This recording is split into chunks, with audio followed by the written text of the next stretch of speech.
Bonjour, merci à tous d'être venus à la conférence de presse. L'idée, c'est de se donner une petite heure pour d'abord que Benjamin et moi on puisse se présenter, donc présenter notre candidature aux élections et répondre à vos questions. Voilà. Et puis questions des journalistes, mais aussi des autres personnes si elles ont des questions à nous poser, il n'y a pas de problème. Donc on filme la conférence pour pouvoir la mettre sur YouTube. Pour que les gens qui n'ont pas pu venir puissent y avoir accès. Voilà. Donc, on se présente, Benjamin et moi, comme candidats pour être député de la France Insoumise sur la première circonscription de Haute-Marne, à savoir tout ce qu'il y a au sud de Chaumont. Grosso modo, c'est ça. Voilà. Donc, moi, je m'appelle Ariane Valazek, j'ai 27 ans. Je suis salariée pour une association de développement pour le développement de l'agriculture paysanne. Voilà. Je peux dire que je me sens comme une citoyenne engagée et surtout, j'appartiens à aucun parti politique. Je m'appelle Benjamin Morel, j'ai 38 ans, j'étais gérant d'une entreprise du bâtiment pendant 10 ans et je suis dans une reconversion professionnelle vers l'agriculture biologique et le commerce de ces produits. Je suis également président d'une association culturelle, militant pour une association humanitaire et également militant pour en tout cas participant à une association philosophique de réflexion. C'est bon, tout le monde entend quand on parle? N'ayez pas peur de mettre des mots. Oui. Okay. Du coup, peut-être avant de démarrer sur les questions, c'était important pour nous de rappeler à quoi on se présentait. On se présente pour un mandat électoral et ce mandat, c'est un mandat de député. Et ça nous semblait important de rappeler c'est quoi ce mandat de député, parce qu'en fait, quand on va sur le terrain, qu'on fait du porte-à-porte, on se rend compte que les gens, quand on leur parle d'élections législatives, ils ne percutent pas forcément ce qu'il y a derrière. Et député, c'est finalement une fonction qui est très éloignée de notre quotidien. Donc on connaît le mot, mais concrètement, on ne se rend pas trop compte de ce que c'est. Et puis c'est le mandat auquel on s'engage. Donc aujourd'hui, on candidate pour être député, à savoir travailler à l'Assemblée nationale, donc en représentant les intérêts de la nation et pas uniquement les intérêts de notre circonscription. Parce que même si on est élu sur une circonscription, c'est juste un territoire pour organiser les élections, mais on reste sur un mandat national et pas local. Et ça, c'est vrai qu'on a tendance à confondre souvent. Voilà, et donc en tant que député, on a plusieurs missions. La première, c'est de proposer et voter des lois à l'Assemblée nationale. La deuxième, c'est de poser des questions au gouvernement sur ses actions qu'il peut mener. La troisième mission, c'est de voter le budget global de l'État et le budget de la sécurité sociale. Donc ça aussi, quand on sera député, on sera amené à le faire.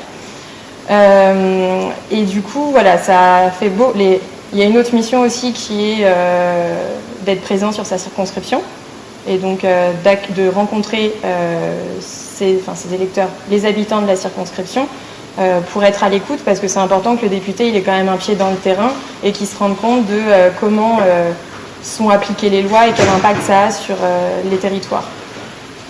Et si on prend le temps d'insister sur toutes ces missions-là, c'est pour bien rappeler que ça fait quand même beaucoup de missions sur un temps plein, on va dire, et que du coup, il est difficile de cumuler plusieurs mandats si on veut mener à bien ces missions-là. Et c'est pourquoi un des engagements auquel on s'engage en se présentant, et d'ailleurs on a signé une charte que je pourrais détailler après, on s'engage à ne pas cumuler de mandats pour être le meilleur député possible. Voilà. Moi je reviendrai sur la charte.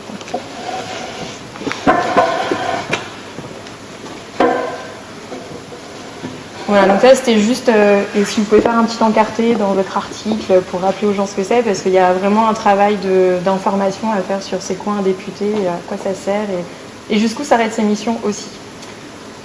Alors sinon, pourquoi est-ce qu'on se présente comme candidat de la France Insoumise?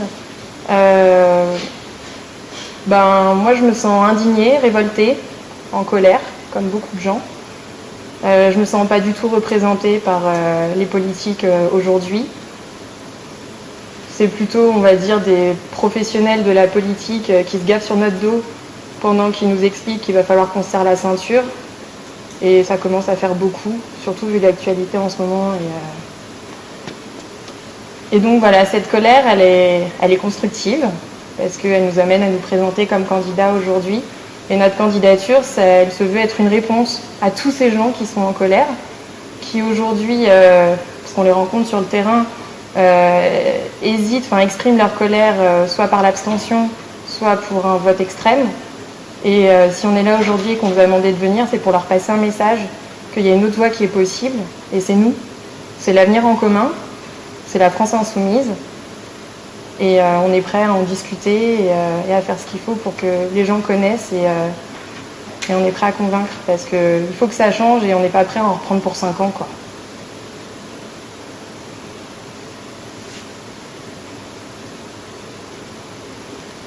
J'ai encore envie de dire plein de choses, mais je pense que c'est le temps de vous laisser, on va dire, poser vos questions. Et puis... Même chose au niveau de l'engagement pour vous? Ah oui, tout à fait, oui, c'est... Une même colère ressentie? Oui, tout à fait indigné par la pratique. Pardon? Je ne suis pas non plus encarté. C'est la démarche qui m'a aussi amené vers la France insoumise. Non seulement le programme qui est cohérent, qui est juste, qui est réalisable, qui est chiffré, mais également le fait que je n'avais pas à suivre une directive nationale d'un parti. J'avais à suivre plutôt une charte d'anticorruptibilité, et que je me suis totalement retrouvé dans le programme qui correspond aux idées du siècle qui commence. Et pas le système qui rend les gens malheureux depuis 30 ans. Et notre réponse, elle est positive et optimiste. C'est également ça, c'est une colère qu'on transforme en optimisme. Oui. Et du coup, ce qui est peut-être important de préciser, c'est que donc on n'appartient pas à un parti politique, et la France insoumise n'est pas un parti politique, c'est bien un mouvement politique et citoyen. La différence, c'est qu'on ne paye pas de cotisation, on n'adhère pas au parti, et donc on ne rentre pas dans les petits arrangements des partis politiques traditionnels qui sont des arrangements comptables, bien souvent, pour des postes. Vous êtes soutenu quand même par des partis politiques On est soutenu par les gens qui sont dans la salle ici présents, qui vont arriver tout à l'heure. On est soutenu par les gens qui nous ont désignés pour les représenter, pour être candidats. Vous n'êtes pas soutenu officiellement par le Front de gauche ou Alors à ma connaissance, le Front de gauche n'existe plus. Et non, nous ne sommes pas soutenus financièrement, si c'est la question, par exemple. Tout sort de notre poche. Ça, c'est peut-être important à préciser, parce que ça fait relativiser la revendication, on n'appartient pas à un parti politique. C'est que du coup, financièrement, faut assumer. C'est au niveau de la communication comme... Toutes les affiches que vous voyez là, tous les tracts sur la table, tout. Voilà, c'est les insoumis autour de la table qui ont mis dans le pot commun. Et donc si, quand on fera plus de 5%... Oui, aussi, ouais. Et donc quand on fera plus de 5% aux législatives, on pourra se faire rembourser ce qu'on aura avancé. Mais ça fait beaucoup d'argent à avancer. Dans une certaine mesure. On sera remboursé dans une certaine mesure. Et du coup, il y a ça aussi qui est intéressant. On apprend beaucoup de choses en rentrant dans ce mouvement-là et en faisant une campagne. Toi d'ailleurs, tu pars en formation samedi. Donc Manu, notre mandataire financier, pour les législatives. Et donc il part en formation samedi. Moi, je suis allée en formation il y a 3 semaines et où on apprend à analyser 90 pages de documents sur comment tenir des comptes de campagne. Et c'est très, très réglementé. Et quand on n'a pas de personnes habituées, spécialisées ou salariées pour gérer tout ça, c'est vrai que c'est quand même une sacrée pression sur les épaules des insoumis.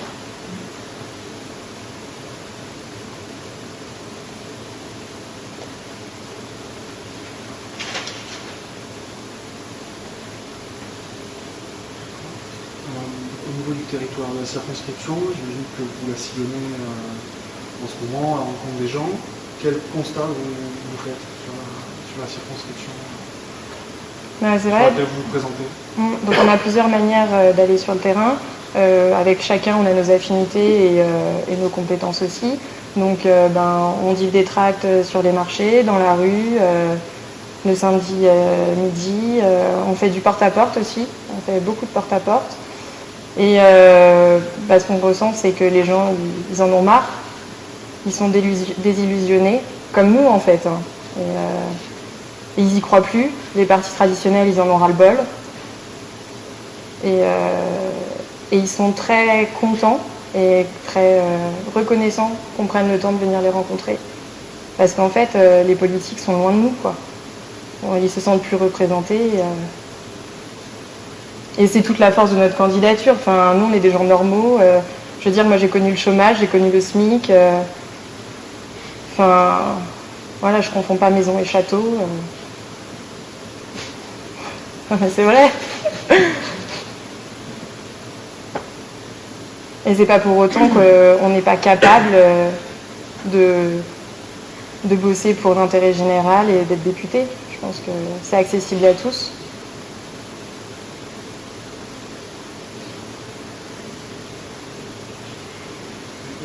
Plus précisément au niveau du territoire de la Haute-Marne, quel est votre diagnostic sur cette circonscription? Il manque de quoi? Il y aurait besoin de quoi? Qu'est-ce que vous souhaitez défendre pour cette circonscription, proposer Alors du coup, c'est là où j'insiste, c'est que notre mandat n'est pas un mandat local. Et tout ce qu'on va défendre au niveau de l'Assemblée nationale, dans les lois qu'on va proposer, les lois qu'on va voter, répond à un enjeu national, pas juste pour la Haute-Marne. Après, c'est vrai, je pense que le programme de l'avenir en commun, il répond tout à fait aux enjeux qu'on identifie en Haute-Marne. Enfin, je veux dire, la crise démocratique, l'urgence écogologique, l'urgence sociale, ça appartient pas au reste de la France en dehors de la Haute-Marne. Enfin, la Haute-Marne est complètement concernée. Mais oui. Sur certains sujets, le nucléaire dur, par exemple, là, c'est pas votre circuit. Non, mais disons que le programme... Le nucléaire calcule pas trop. La volonté de vouloir arrêter le nucléaire fait que ce genre de projet n'existera plus. Alors évidemment, on ne sait pas comment retraiter les déchets aujourd'hui, et évidemment, il faut maintenir les budgets de la recherche dans le nucléaire pour pouvoir éliminer ces déchets le plus possible. Mais de toute façon, il n'y a que l'arrêt du nucléaire qui nous permettra d'éviter des centres comme Bure et des incidents comme Fukushima. Du coup, effectivement, le programme L'Avenir en commun, donc il est là, hein, vous voyez, donc il est déjà très annoté. Une des mesures qui est prise dans ce programme, donc c'est-à-dire quand Jean-Luc Mélenchon sera président, il s'engage à mettre en place, et nous, quand on sera député, on s'engage à voter des lois dans ce sens-là, c'est la transition énergétique qui passe par la sortie du nucléaire et par l'arrêt du projet de Bure. C'est écrit mot pour mot dans le programme. Okay. Et ce programme est accessible à tous pour la modique somme de 3 €. Et pour avoir plus d'informations sur la sortie du nucléaire, la transition énergétique et tous les thèmes, tout est sur Internet. Et c'est ça aussi qui est intéressant, c'est la démarche qui est assez inédite de notre mouvement. C'est que tout le monde peut avoir accès aux informations, tout le monde peut se former, tout le monde peut poser des questions. Et le programme, il ne tombe pas de la poche de Jean-Luc Mélenchon. Le programme, il a été travaillé et conçu par le peuple, pour le peuple. Alors je m'explique. Ça fait 1 an qu'on bosse dessus, sur ce document, qui fait quand même 130 pages.